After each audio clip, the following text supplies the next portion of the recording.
Hello दोस्तों, आज हम मूवी स्टोरी एक्सप्लेन करने वाले हैं OMG 2, जिसके मेन लीड है Pankaj Tripathi and Akshay Kumar. So without any wasting time चलिए आते हैं अपने मेन थीम पे। दोस्तों, मूवी की कहानी में सबसे पहले कांतिलाल को दिखाते हैं, जो कि बहुत सिंपल और साधारण व्यक्ति हैं। उनका एक दुकान होता है महाकाल के मंदिर के सामने। मंदिर के शास्त्री उनसे जुड़े हुए हैं, जो कि उन्हें एक दुकान और मकान दे रखा है। अब इधर सब कुछ बढ़िया चल रहा था, तभी एक दिन हॉस्पिटल से फ़ोन आता है कांतिलाल को, और उनकी पत्नी रोते हुए कहती है कि उनका बेटा हॉस्पिटल में एडमिट है। तभी भागे भागे हॉस्पिटल में जाते हैं, लेकिन उनकी पत्नी कहती है कि वो बीमारी सिर्फ आपको ही बताएंगे। तभी डॉक्टर बताता है कि उनका बेटा एक नहीं बल्कि 3 सेक्स की गोलियाँ खा ली हैं, जिसके कारण वो बेहोश हो गया था। और आपको हम सबसे पहले बता दें, कांतिलाल की फैमिली में उनकी पत्नी इंदुमती और बेटा विवेक और उनकी बेटी रहती थी। उनका बेटा सेक्स की गोलियाँ खाने के कारण वह बेहोश हो गया था, जिसे विवेक का दोस्त रोहित ने उसे एडमिट वहां करवा दिया। तभी कांतिलाल ये सब बातें लोगों से छुपाने लगे। तभी विवेक जब होश में आता है तो उसे लगता है कि उसकी फैमिली वाले उसकी सेक्स के बारे में सब कुछ जान गए हैं, इसीलिए वो अपना चेहरा छुपा लेता और मिला नहीं पाता है। तभी कांतिलाल विवेक के दोस्त रोहित से सब कुछ पूछते हैं। तभी वहाँ पे बताता है वो उसका दोस्त कि विवेक एक लड़की के साथ डांस कर रहा था। तभी वहाँ पे रोहित नाम का लड़का आता है और उसे कहता है कि तेरा अभी छोटा है, तुझसे तेरे साथ डांस नहीं करेगी। तभी विवेक डिप्रेस हो जाता है और वो डाउट में हो जाता है, इसीलिए वो अपना नापने लगता है, जिससे वो फिर निराश हो जाता है। और इसके बारे में वो गूगल में भी बहुत सारा जांच पड़ताल करने लगता है। फिर वे स्कूल के बाहर एक दुकान मिलती है, जिसके तेल लगाने से लिंग बड़ा हो जाता है। लेकिन विवेक ने 3 शीशियाँ खाली कर दी थी, लेकिन कोई भी असर नहीं हुआ। फिर उसे पता चलता है कि एक डॉक्टर है। डॉक्टर के पास जाता है तो उसकी लाल बत्ती जलने लगती है। तब विवेक और डिप्रेस हो जाता है। फिर डॉक्टर उसे लिंग बड़ा करने के लिए दवाई देते हैं, लेकिन उससे कोई असर भी नहीं होता है। अब विवेक को पता लगता है कि मेडिकल पर लिंग बड़ा होने के लिए बहुत ज़बरदस्त दवाइयाँ मिलती है, जिससे मेडिकल से दवाई लेकर विवेक खा लेता और खा के अपने दोस्त के घर पे चला जाता है, जिसके कारण दवा ज़्यादा लेने के कारण वह हॉस्पिटल पहुंच गया था। फिर हम दूसरी सीन में देखते हैं कि विवेक पूरा दिन स्कूल में सोचता रहता था लिंग के बारे में, कैसे साइज़ बड़ा हो। तभी रोहित उसे बताता है कि तुम लगातार मास्टरबेशन करते रहो और मास्टरबेशन करने से लिंग बड़ा होता है। तभी विवेक स्कूल के बाथरूम में भी लगातार करते रहता है। तभी वहाँ रोहित नाम का एक लड़का अपना मोबाइल का कैमरा ऑन करके छुपा देता है और उसका वीडियो बना लेता है और उसका वीडियो बनाकर वायरल कर देता है। तभी स्कूल के प्रिंसिपल वो वीडियो पहुंच जाती है और कांतिलाल को बुलाते हैं और विवेक को, और उसे अश्लील हरकत के चक्कर में विवेक को स्कूल से निलंबित कर देते हैं। तभी दूसरे दिन कांतिलाल को पुलिस स्टेशन से फ़ोन आती है और स्टेशन में विवेक और कांतिलाल जाते हैं, जिससे पुलिस वाला बताता है कि विवेक रोहित के घर पे चाकू लेकर गया था और उसके घर वाले मर्डर का केस लगवा रहे हैं, लेकिन वॉचमैन के रहते हुए पकड़ लिया, नहीं तो मर्डर हो जाता।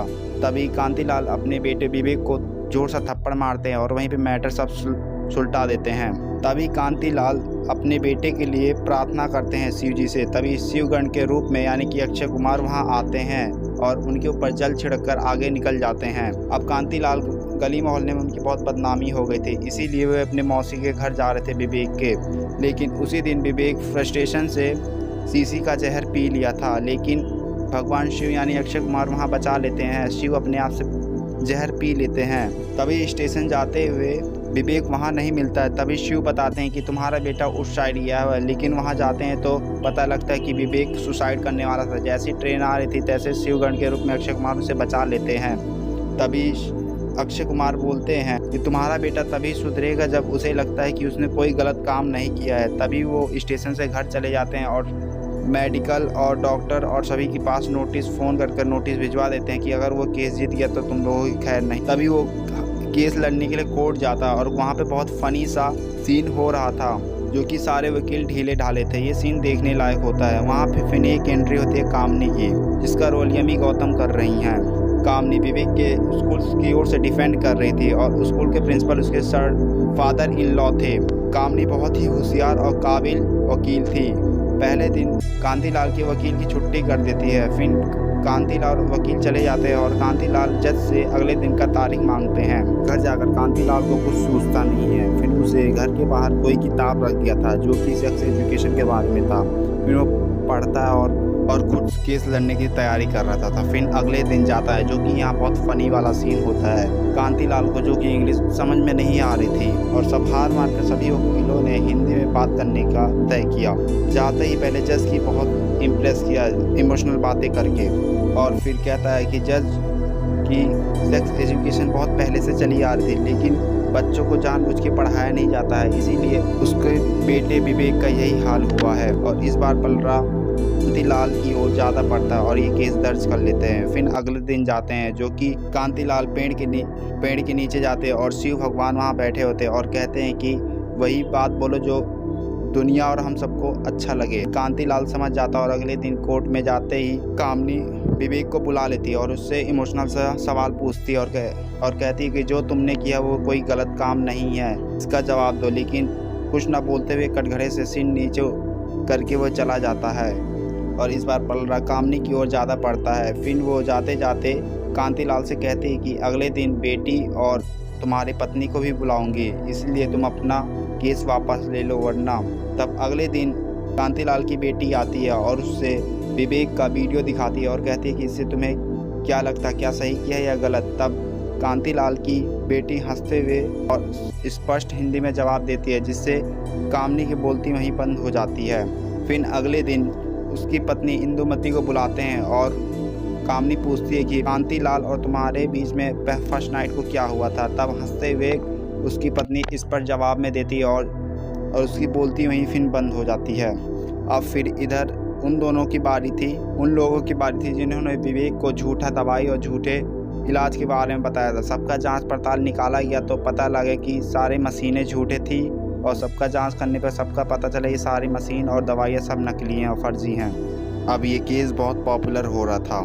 तभी वहाँ मंदिर के बाहर शिव जी मिलते हैं और उसे कचौड़ी खाने के लिए कहते हैं और कचौड़ी खाने से पहले उसे कहते हैं कि जिस पेपर में कचौड़ी रखा पहले वो पढ़ ले। तो उसमें अश्लील और सेक्स के बारे में कुछ अटपटा लिखा हुआ था, उसे पढ़ रहे थे। तब फिर कांतिलाल सब कुछ समझ गया और फिर अगले दिन जाते ही जज को वो सारे पेपर्स और किताब कुछ दिखाए जिसमें सेक्स के एजुकेशन के बारे में सब कुछ था और कहा कि सर, हमारे देश में सेक्स एजुकेशन की बहुत पहले से चली आ रही है, लेकिन बच्चों को क्यों नहीं पढ़ाया जा रहा है। अभी कामनी बोलती है कि आप हमारे देश में इस तरह खुलेआम सेक्स एजुकेशन के बारे में नहीं बोल सकते हैं। तब इस बात से एग्री हो जाता है कांतिलाल, लेकिन तुरंत उसके बाद वही अखबार और पेपर सेक्स एजुकेशन के बारे में जो था वो जज को दिखाता और कहता है कि सर, हमारे देश में या किताबों में सेक्स एजुकेशन के बारे में छापे जा सकते हैं, लेकिन बोला या पढ़ाया नहीं जा सकता। ऐसा क्यों? तब पब्लिक और जज में जितने भी लोग थे सब कांतिलाल की ओर सहमत होते हैं।